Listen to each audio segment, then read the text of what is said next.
इस बार की दिवाली बेहद ही खास है। इसलिए मैं खास बोल रहा हूँ क्योंकि दाम इस बार काफ़ी ज़्यादा है, लेकिन ज्वेलरी बिजनेस के हिसाब से कैसा मूड चल रहा है ये जानने के लिए हम मुंबई के एक ज्वेलरी स्टोर्स में हैं। घाटकोपर इलाके में ये स्टोर्स हैं और यहाँ पर दो अलग अलग ज्वेलर से आज हम बात करने वाले हैं कि क्या मूड है, ग्राहकों का क्या मूड है, किस तरह की खरीदारी हो रही है, क्या लेटेस्ट ट्रेंड है, तमाम मुद्दों पर चर्चा करेंगे। दो ज्वेलर से एक इस इलाके के एक एसोसिएशन के प्रेसिडेंट भी है, सुरेश जी सोनी हैं, और साथ ही राकेश जी हैं मानसी ज्वेलर से। आप दोनों का बहुत बहुत शुक्रिया। सबसे पहले राकेश जी, आपसे मेरा सवाल ये होगा, क्या लग रहा है किस तरह का मूड है इस बार? अचानक कीमतों में तेजी आने से क्या ग्राहकी कुछ कम हुई है क्या? गिराकी कम हुई है और अब दिवाली नजीक आई है तो थोड़ा धीरे धीरे कस्टमर निकल रहा है। वैसे दिवाली में क्या होता है कि 15 दिन 20 दिन पहले कस्टमर आना चालू हो जाता है, ऑर्डर चालू हो जाते हैं, तो वैसा मूड नहीं है अभी। ओके राकेश जी, क्या लग रहा है किस तरह का मूड है ग्राहकों का इस बार? क्योंकि अचानक से जो इस बार काफ़ी कम है, मतलब बहुत रिवर्स गियर पे चल रही है गाड़ी। इतने रेट अप्रिशिएट होके इतने हाई पे आने के बाद ऐसा लग रहा है कि कस्टमर थोड़ा सा मोवेट कम है, लेकिन मे भी पॉसिबल है कि आने वाले दिनों में बढ़ सके। हम उम्मीद तो रखेंगे। लोगों ने अभी तक डाइजेस्ट नहीं किया उस भाव? बिल्कुल नहीं सर, मतलब 60 का 80 डाइजेस्ट करना बड़ा मुश्किल काम है, थोड़ा सा वक्त लगेगा। ओके, क्या लग रहा है सर, किस तरह की बाइंग हो रही है, क्या लेटेस्ट ट्रेंड है ज्वेलरी मार्केट में, लोगों को क्या पसंद आ रहा है? क्योंकि जो भारत के ज़्यादातर हिस्से में जो बात हुई है ज्वेलर से, वो कह रहे हैं कि लाइट वेट ज्वेलरी लोग ज़्यादा पसंद कर रहे हैं, जो ट्रेंडी है, जो पहनने के इस्तेमाल के लिए, वो उसकी खरीदारी ज़्यादा हो रही है। बिल्कुल, अभी ऐसा ना सर कि पहले क्या होता था कि अगर घर में शादी है तो ब्राइडल ज्वेलरी बनती थी, अब वो कॉन्सेप्ट सीधा 50% पे आ गया। मतलब लोगों को लाइट वेट ज्वेलरी, और आजकल की जो यंग जनरेशन है वो ऑलमोस्ट लाइट ज्वेलरी पे ही चल रही है।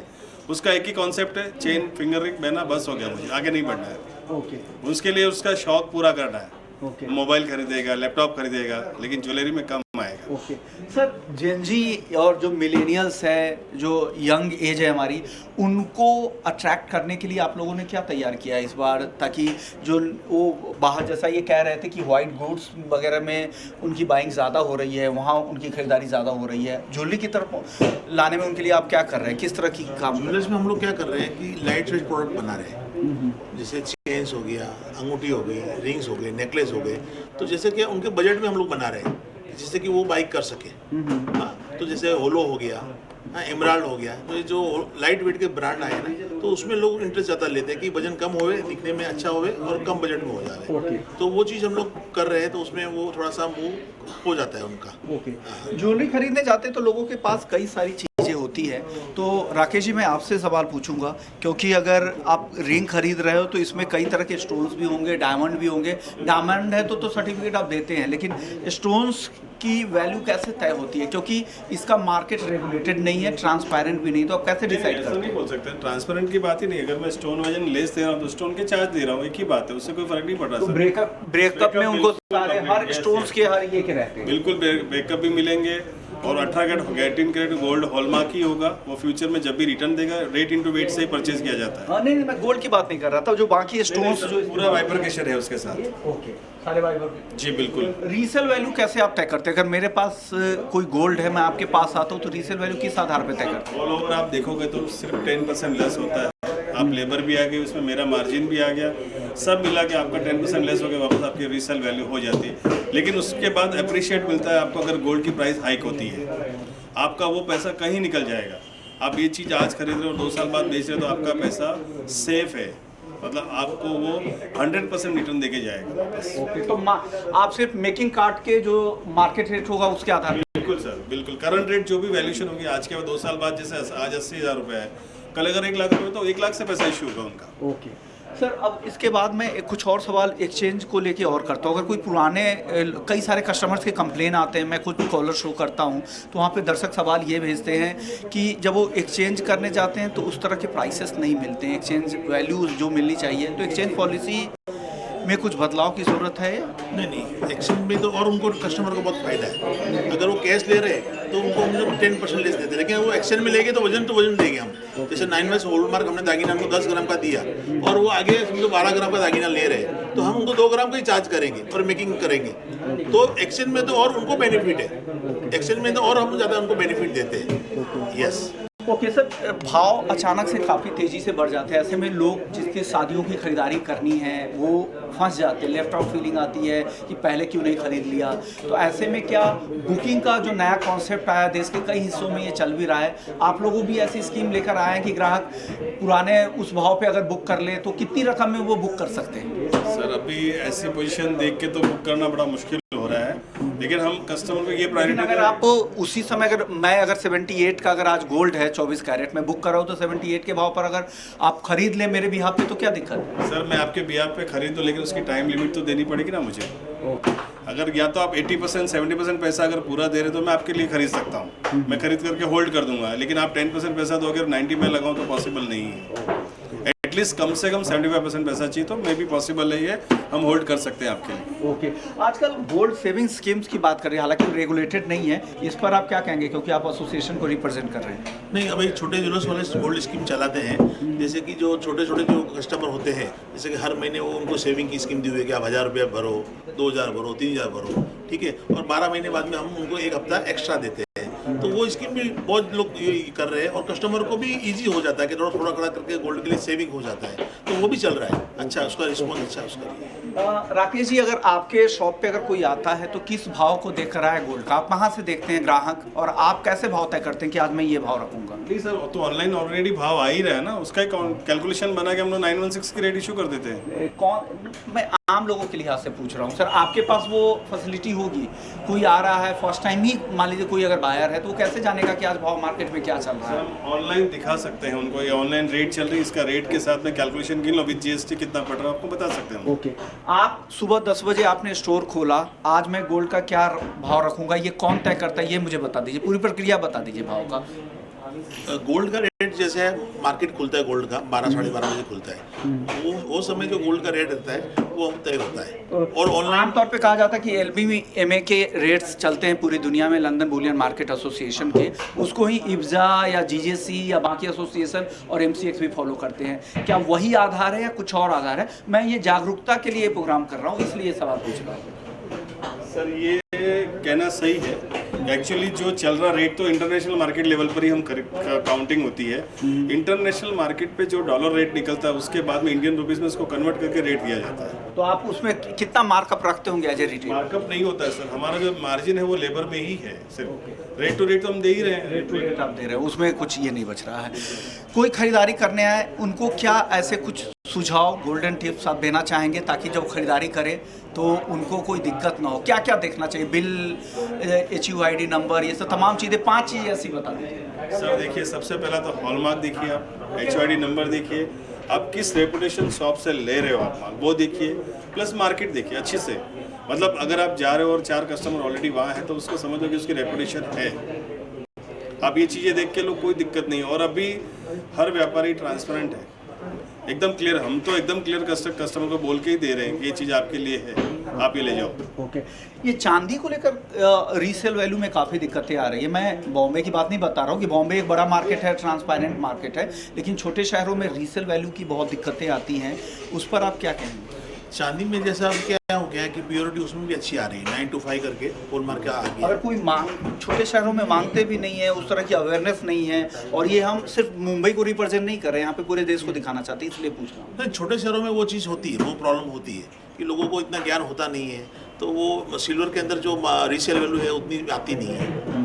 50% 60% देते हैं वो लोग रीसेल वैल्यू। राकेश जी, आप चांदी को लेकर क्या कहेंगे? क्या यहाँ पर भी हॉलमार्किंग बहुत ज़रूरी है? बिल्कुल बिल्कुल, मैं तो खुद चाहूँगा कि आप सिल्वर में भी हॉल मार्किंग कर दो। मेरी गवर्नमेंट से रिक्वेस्ट है कि सिल्वर में भी हॉल मार्किंग कंपलसरी कर दो, हम खुश हैं। हम कस्टमर को अच्छा माल देना चाहते हैं, हम नहीं ग्राहक चांदी खरीदने आते तो हॉलमार्क आपसे मांगते हैं या खुद से देते नहीं, हैं? अभी फिलहाल तो सर ऐसा ना कोई रूल्स ही नहीं है उसके लिए, कोई क्राइटेरिया नहीं बना हुआ है। लेकिन आप बड़े ज्वेलर से तो देते होंगे? सर हम तो ओनली 9 to 5 सिल्वर ही बेचते हैं अभी भी। ओके, हमारे हर प्रोडक्ट के आपके नीचे 9 to 5 सिल्वर लिखा ही आएगा। ओके, ज्वेलरी किस कैरेट में बढ़िया बनती है चांदी की?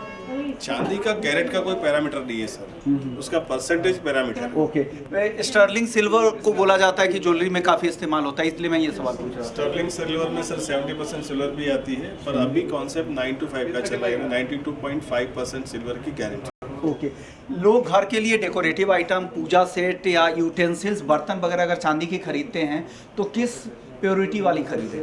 दोनों चीज़ें सर, अवेलेबिलिटी में 9 to 5 सिल्वर भी अवेलेबल है और 100% प्योर सिल्वर चाहिए तो वो भी आता है। ओके। लेकिन हम उसको हम 100 नहीं बोलते, 99% गारंटी देते हैं। ओके, एक और सवाल मेरा होगा ये लैब और नेचुरल डायमंड को लेकर काफ़ी इशूज है दोनों के। जो जिस तरह की सेल्स करते हैं, बिक्री करते हैं, उस हिसाब से अपने अपने नैरेटिव उन्होंने बना रखा है। हालांकि वो रेयर चीज़ें हैं, नेचुरल तो नेचुरल ही है, लेकिन क्या उससे आप लोगों का मार्केट ख़राब हुआ है लैब के आने से, क्योंकि सप्लाई जिस तरह से बढ़ी है लैब डायमंड की? नहीं सर, देखो जो ओरिजिनल कस्टमर है वो ओरिजिनल ही पसंद करेगा।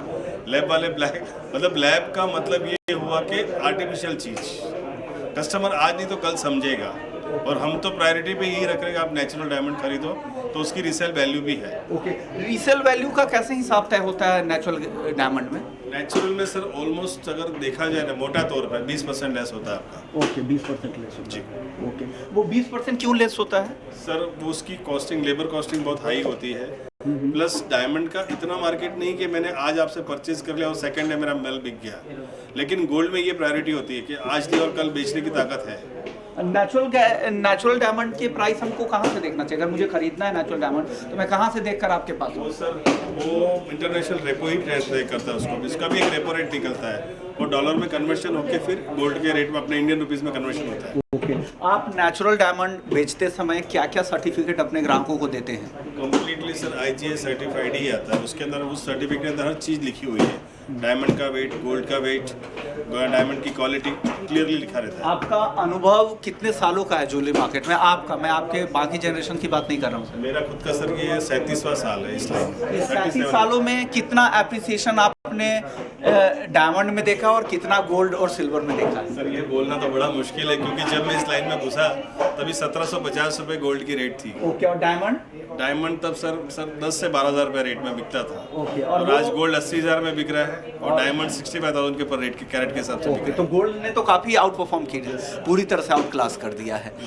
जाते जाते अब ग्राहकों को कुछ टिप्स देके जाइए कि क्या देखें इस त्योहारी सीजन, उनके लिए क्या सलाह है आपकी तरफ से? सर मैं तो चाहूँगा कि अगर आपके पास, अगर आपके सालाना अगर मान लो आप महीने का लाख रुपया कमाते हैं तो 5-10 हज़ार आप गोल्ड में स्कीम कीजिए, आप उसमें डम कीजिए, उसका फ्यूचर आपका बहुत अच्छा है। वो नुकसान आपको कहीं नहीं देगा, गोल्ड आपको आगे फ्यूचर में प्लस ही करके देगा पैसा।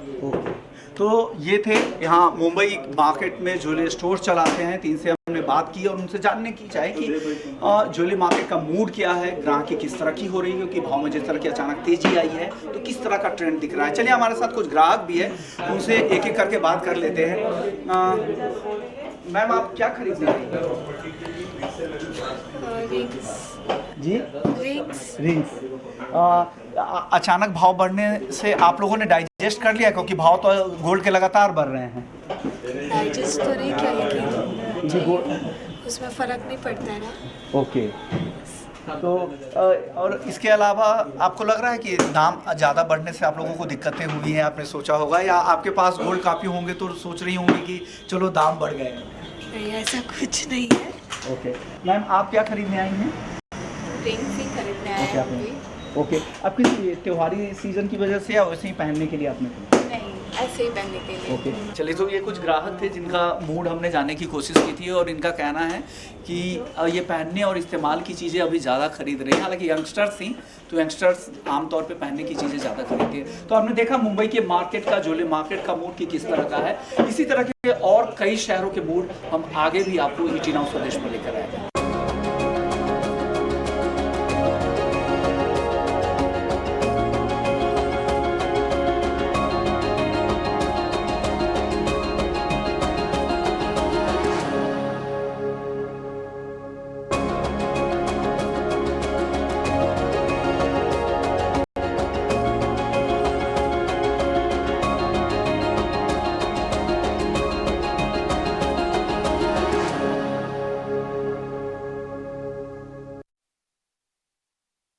इस त्योहारी सीजन हम मुंबई के ज्वेलरी मार्केट का मूड चेक कर रहे हैं कि किस तरह का मूड है, भाव जो अचानक से बढ़ गए हैं उसका क्या असर हुआ है इस मार्केट पर, और ज्वेलर्स की तैयारी क्या है इस त्योहारी सीजन के लिए। हमारे साथ राजेश जी हैं शिल्पा ज्वेलर्स से। शुक्रिया सर, आपने वक्त दिया ईटी नाउ स्वदेश को। सबसे पहले बताइए सर, अचानक से दाम बढ़े हैं, क्या इसका ग्राहकी पर कुछ असर हुआ है? काफ़ी इफेक्ट हुआ है। आज पहले 10 ग्राम सोना लेते थे 60,000 का, ये वो लास्ट दिवाली पे, ये साल 81,000 हो गया। बहुत फ़र्क पड़ गया। आज ग्राहक के पास पैसे नहीं, आज देखते हैं 10 ग्राम लेना है तो कितना पैसा जाता है वो सब देखना पड़ेगा। ओके, आप कितने साल से ज्वेलरी बिजनेस में हैं? 91 से। ओके, 91 से यानी 31 ईयर से है, 31 साल से। ओके, ऑलमोस्ट 33 ईयर से। हाँ, तो इतने सालों में आप 91 में जब आपने शुरुआत की होगी, उस समय सोने का भाव क्या था? उस टाइम लगभग 2500 रुपये के आसपास भाव था 10 ग्राम का, और वो 80,000 के आसपास हो गया। तो किस तरह की जर्नी रही है? क्या आपने देखा, क्या बड़े बदलाव आपको लगा है कितने सालों में जो ज्वेलरी मार्केट में बदला है? क्या बदला है? बदलाव तो काफ़ी आया है। पहले जो मार्केट था तो 22 कैरेट केडीएम के हिसाब से चलता था, अभी सीधा हॉलमार्क हो गया है। वो बहुत अच्छा हुआ, कस्टमर के लिए भी अच्छा हुआ है और हम लोगों के लिए भी बहुत अच्छा हुआ है। ओके, आप जो ग्राहक खरीदारी कर रहे हैं, आपके स्टोर पे आ रहे हैं, उनको क्या सलाह दे रहे हैं? सबसे अहम चीज़ें कौन सी ऐसी चीज़ें जो उनको देखना चाहिए खरीदने समय? गोल्ड में हमेशा इन्वेस्ट करना चाहिए, उसका हमेशा आपको बढ़ाया हुआ ही मिलेगा, कम नहीं होगा कभी। ओके, नहीं, बिल में क्या क्या देखे, मैं ये ब्रेकअप क्या देखे? जैसे आप स्टोन्स के बारे में अगर देखना चाहें। एंटिक सेट्स है, बैंगल्स है, चेन्स है, ये ज़्यादा हम उसको प्रेफर करते हैं। ओके, आप as a jeweller making charge कितना चार्ज करते होंगे? मिनिमम कितना और मैक्सिमम कहाँ तक जाता होगा? मिनिमम 10% से लेके 18%, 20%, 22% तक जाता है। ओके, इसके अलावा स्टोन्स वगैरह जो यूज होते हैं ज्वेलरी वगैरह में, उसके भाव का डिसीजन कैसे आप तय करते हैं कि इतना होना चाहिए? कहाँ से वो तय होता है, वो ग्राहकों को बताइए। वो मैन्युफैक्चरर जो होते हैं वो हमको कस्टमाइज करके देते हैं, उस हिसाब से हम चार्ज करते हैं। हर स्टोन्स उसमें जितने भी जड़ाऊ होते हैं, हर के लिए आप ब्रेकअप में सर्टिफिकेट देते हैं? सर्टिफिकेट तो नहीं, बिल देते हैं। ओके, बिल के जरिए आप करते हैं। तो मैं यहाँ पर यही कहना चाहूँगा, जब भी आप खरीदारी करें तो हर चीज़ का ब्रेकअप, जैसा कह रहे हैं राजेश जी कि बिल में सब कुछ ब्रेकअप देखिए, स्टोन्स वगैरह की कीमत क्या लगी हुई है, ज्वेलरी का वजन क्या है, और फिर प्योरिटी के हिसाब से आपको चार्ज देने पड़ेंगे। और साथ ही इसके अलावा आपको पूरा बिल देखना चाहिए और पक्की रसीद आप जब भी जाए किसी भी स्टोर से, फिर आपको यहाँ पे लेना चाहिए। चांदी को लेकर बताइए सर, चांदी को लेकर काफ़ी दुविधाएं रहती है लोगों में। ज्वेलरी खरीदते समय किस तरह की चांदी की डिमांड करनी चाहिए? चांदी में हम लोग बहुत कम करते हैं, ओनली कॉइन्स और सिल्वर बार्स का ही काम करते हैं। ओके, कॉइन्स और बार के लिए मेकिंग चार्जेस आमतौर पे क्या रहेगा? रेट तो चलिए वो 24 कैरेट की चीज़ें है, वो तो पता लग जाएगी, लेकिन मेकिंग चार्ज कॉइन्स और बार्स के लिए कितने रहते हैं? 7 रुपये ग्राम, 6 रुपये ग्राम, 8 रुपये ग्राम, जैसा भी है। ओके, तो एक नॉमिनल कॉस्ट ही होता है, तो इन्वेस्टमेंट के तौर पे इस्तेमाल होते हैं। सर, डायमंड वगैरह के लिए आप क्या सलाह दे रहे हैं? डायमंड में किस तरह के सर्टिफिकेट की ज़रूरत होती है खरीदारों को? डायमंड में जो क्वालिटी है उसकी सर, जो जैसा चाहिए वैसा सर्टिफिकेट आता है, जैसा माल चाहिए वैसा माल मिलता है उसमें। ओके, डायमंड बताइए, आपने 91 में शुरू किया था, तो उस समय आपके स्टोर्स में क्या डायमंड बिकते थे क्या? उस टाइम हम लोगों ने डायमंड चालू नहीं किया, उसके बाद मैंने चालू किया है। आपने डायमंड बेचना कब से शुरू किया था सर अपने स्टोर्स में? डायमंड ऑलमोस्ट 2000 से। 24 सालों में डायमंड के भाव कितने बढ़े हैं? और तो बढ़, इसमें तो गड़बड़ बहुत चलता था, बीच में बहुत ज़्यादा हो गया था, अभी वापस कम हुआ था। 2000 के भाव क्या थे और अभी के भाव क्या है? ये बस 2 सालों का चाहिए। उस टाइम तो 7-8 हज़ार रुपये कैरेट था, और अभी 65? अभी 65। मतलब यहाँ पर भी इतनी अच्छी तेजी आई है, करीब 8-9 गुना से ज़्यादा की तेजी यहाँ पर डायमंड में भी आई है। इन गोल्ड में तो तेजी खैर अलग लेवल की चल रही है। इसके अलावा कोई और सलाह जो आप हमारे दर्शकों से शेयर करना चाहेंगे अगर वो खरीदारी करना चाह रहे हैं? मैं एक ही बात कहता हूँ, उनको हॉलमार्क और HUID देख कर ही परचेज करना चाहिए। ओके, और डायमंड के लिए कौन कौन से सर्टिफिकेट आप जारी करते हैं? IGI का सर्टिफिकेट। शुक्रिया राजेश जी, आपने वक्त निकाला और हमारे दर्शकों को समझाया कि किस तरह से खरीदारी करनी चाहिए। आपके स्टोर में कुछ ग्राहक हैं, उनसे भी बात करेंगे। मैम, क्या खरीदने आई हैं आप? मैं बीटी खरीदने आई हूँ। ओके, कल ले लिया हम दो बीटी। ओके, तो पर्पस क्या है? शादी, त्योहारी सीजन या इन्वेस्टमेंट के लिए? इन्वेस्टमेंट के। गोल्ड खरीदती हैं तो आप क्या सोचती है कि पहनने के इस्तेमाल के लिए या इन्वेस्टमेंट? नहीं, पहनने के लिए। ओके, पहनने के लिए। ओके, आपकी शादी के समय गोल्ड का भाव क्या था मैम?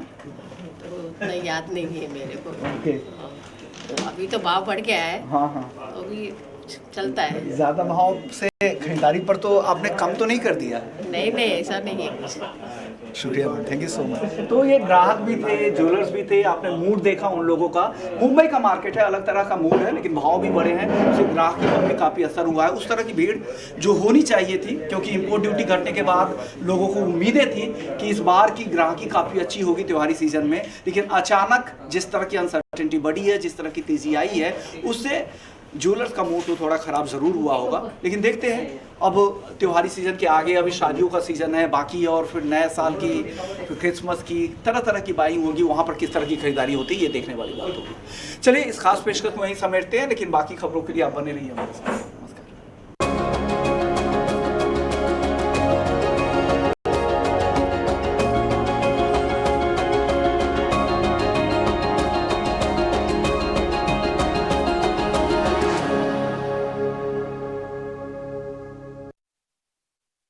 इस त्योहारी सीजन हम हैं मुंबई के जवेरी बाजार में, देश का सबसे बड़ा ज्वेलरी मार्केट है। यहाँ पे क्या मूड है ये हम चेक करेंगे। यहाँ पे कुछ ग्राहक भी मौजूद है, ज्वेलर भी मौजूद है, उनसे जानेंगे कि इस बार की खरीदारी क्या हो रही है, खरीदारों को क्या ध्यान रखना है, तमाम मुद्दों पर चर्चा करेंगे। हमारे साथ यूटीजेड के चेयरमैन कुमार जैन है। शुक्रिया सर, आपने वक्त दिया। सर, किस तरह की खरीदारी हो रही है ग्राहकों की? मैं दिमाग काम नहीं कर रहा, हमारा जबरदस्त खरीदारी हो रही है। आज सुबह की बात कर रहा हूँ, आज मैं मॉर्निंग में 8 बजे में कोई कॉइन लेने आ रहे हैं, कोई सिल्वर कॉइन का कस्टमर बैठा हुआ, इस तरह तेजी आई हुई। और लोग कोई भी भाव में, 82,000 का भाव है, कोई भी भाव में लोग सोना उठा रहे हैं। लोगों के दिमाग में ऐसा बैठा हुआ कि वॉर जो चल रहा है, इस वॉर की वजह से सोना कहीं जाके तेज हो जाएगा। और हर आदमी, अब की बार बड़ी बात है कि मिलेनियम जो वर्ग है वो कभी मानता नहीं था, वो मोबाइल। इनका कहना है कि जो मिलेनियल्स है या जो यंगस्टर्स हैं वो भी इस बार की खरीदारी कर रहे हैं। किस टिकट साइज की खरीदारी ज्यादा हो रही है, लाइट वेट ज्वेलरी या हेवी ज्वेलरी की? नहीं, इस समय आप कस्टमर देख रहे हैं, दोनों कस्टमर है, तो हैवी ज्वेलरी की खरीदारी हो रही है, लाइट वेट ज्वेलरी नहीं है, हैवी वेट की ज्यादा। चलिए मैम से बात कर लेते हैं। मैम, आप क्या खरीदने आई हैं? यहाँ पे मैं अभी, हमारे घर में शादी का माहौल चल रहा है, ओके। तो हम यहाँ पे पहले से यहाँ पे आते हैं। ये बहुत फेमस पर्सनैलिटी है और ट्रस्टेड है, तो यहाँ से हम बेफिक्र होके अचानक से जो दाम बढ़े हैं, इससे कुछ खरीदारी पे असर हुआ है? आप लोगों ने कुछ साइज तो कम नहीं कर दिया होगा? तो ऐसे तो असर तो हुआ है, काफी असर हुआ है, बट कहीं ना कहीं लोगों के दिल में है कि आज हम लेके रखेंगे, ये कल के लिए हमारे लिए एक बेहतर होगा। इस वजह से हमने थोड़ा बहुत सोचा है कि एक के बदले 2 ले ले, लेकिन ले ले। ओके मैम, आप क्या खरीदने आई हैं? हम भी यहाँ पे बेटी की शादी है, तो इस हिसाब से हम लोग भी हैवी ज्वेलरी लेने को ले आए हैं। ओके मैम, ऊंचे भाव पर क्या आपके खरीदारी पर कुछ असर हुआ है क्या? हाँ, थोड़ा बहुत असर होता है, मगर लाइट वेट भी देख रहे हैं और हैवी भी देख रहे हैं। ओके, यानी कुल मिलाकर ये कह सकते हैं जो ऊंचे भाव से होता क्या है, यहाँ पे खरीदारी कम नहीं हो रही है। वैल्यू टर्म में भले ही यहाँ पर ग्रोथ दिख रही हो, वॉल्यूम में थोड़ी बहुत कमी जरूर दिखती है। सर, अब बताइए, हमारे जो ग्राहक यहाँ पर बैठे हैं, हालांकि आपके स्टोर्स के रेगुलर ग्राहक है, आप एक ट्रस्टेड ज्वेलर भी है, लेकिन उसके बाद भी क्या क्या इनको देखना चाहिए, इनको कुछ टिप्स दे दीजिए कि क्या क्या ध्यान रखें। बिल्कुल, आते समय सबसे पहले जैसे हमारी नूर मैडम है, इन्होंने आते समय सवाल किया कि भाई आपका हॉलमार्क ज्वेलरी है कि नहीं है। मैंने कहा बिल्कुल हॉलमार्क है। फिर इन्होंने कहा मुझे दिखा दो हॉलमार्क में क्या सिंबल रहते हैं, तो इन्होंने खुद चेक किया। फिर इनको रेट कहीं से मालूम था, तो मेरे साथ बार्गेन करने लगे कि रेट ये नहीं है, कि रेट ये नहीं है। ओके, इन्होंने सिंबल देखे, वो देखिए HUID नंबर है, इस नंबर को आप BIS के केयर ऐप से भी जाके चेक कर सकते हैं। इसमें ज्वेलरी किस साल में बनी है, किसने बनाया है और कितनी प्योरिटी है, इसकी पूरी जांच आप यहाँ पे HUID नंबर के साथ कर सकते हैं। तो ये कुछ चंद बातें आपको जरूर ध्यान में रखना चाहिए ताकि आपको रीसेल और एक्सचेंज में आसानी होती है। सर, रीसेल और एक्सचेंज की क्या पॉलिसी होती है आमतौर पर? रीसेल का हम लोग पुराना कस्टमर, जैसे ये मैडम जो आई है, ये पुराना सोना लेके आई है, तो इसका सोना इन्होंने अपने हाथ से गला लिया, गला के बाद में उसकी प्योरिटी निकाल दी, उसका पैसा गिन लिया और नए का भी पैसा गिन लिया और एक्सचेंज कर दिया। ओके, तो जो पुराने गोल्ड के भी भाव वही आप देते हैं जो मार्केट भाव पे? बिल्कुल बिल्कुल, वही रेट मिलेगा पुराने गोल्ड का भी। उसको गलाने के बाद उसकी प्योरिटी निकाल दी जाती है और प्योरिटी के हिसाब से उसको पैसा दिया जाता है। मेकिंग चार्ज कितना होता होगा आमतौर पर? हालांकि क्राफ्टमैनशिप ये सब काफी डिजाइनर ज्वेलरी है, इसमें ये महंगी है। हाँ, ये महंगी है थोड़ी, 800-900 रुपए ग्राम की। ओके, पर ग्राम आपको पर ग्राम बिकॉज यहाँ पे क्राफ्टमैनशिप का भी काम होता है, तो बिल्कुल, मेकिंग चार्ज का आपको ध्यान रखना होगा कि आप जितनी हेवी ज्वेलरी आप लेंगे और जितनी जड़ाऊ का काम होगा उतना ज्यादा आपको मेकिंग चार्ज यहाँ पे खर्च करना पड़ेगा।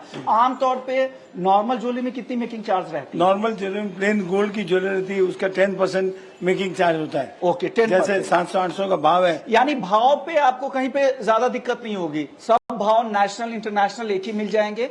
आपको यहाँ पर देखना होगा कि मेकिंग चार्ज आप कितना खर्च कर सकते हैं, डिजाइन के ऊपर आप कितना खर्च करना चाहते हैं, वो आपको ध्यान में रखना। रीसेल के लिए भी आते हैं, एक्सचेंज के लिए भी आते हैं, तो आपके पुराने गोल्ड को भी वही भाव मिल जाएगा जो मार्केट चल रहा है। फिर मेकिंग का ही पूरा खेल, अब जो भी ज्वेलर के पास मार्जिन है वो मेकिंग का ही मामला है, क्योंकि यहाँ पर लेबर कॉस्ट भी है, एम्प्लॉयमेंट भी इनको देना पड़ता है, तो ये सारी दिक्कतें यहाँ पर आती है। सर इसके अलावा कुछ और बातें जो हमारे ग्राहकों को इस त्योहारी सीजन आप शेयर करना सब चाहेंगे? कवर कर लिया, मैक्सिमम बातें आ गई, सब अच्छी बातें आ गई। कस्टमर के लिए फायदे की बातें आपने की है, बिल्कुल ज्वेलर्स के फायदे की बात नहीं की है, कस्टमर के फायदे की बात की है। ये मुझे लिए बड़ी खुशी है और सच्ची में ग्राहक को ये सब चीजें ध्यान मध्य रखते हुए उसको ज्वेलरी शोरूम में जाना चाहिए और अपनी परचेजिंग करनी चाहिए। ओके, बिल्कुल सही बात है, क्योंकि अगर आप इन बातों का ध्यान रखेंगे तो डेफिनेटली आपको फायदा होगा, खरीदारी आपकी बेहतर होगी, त्योहारी सीजन आपकी बेहतर होगी। यही उम्मीद करते हैं कि इस त्योहारी सीजन आप जमकर खरीदारी करें, जमकर शॉपिंग करें और एक इन्वेस्टमेंट के तौर पर गोल्ड और सिल्वर जैसे एसेट्स को देखें।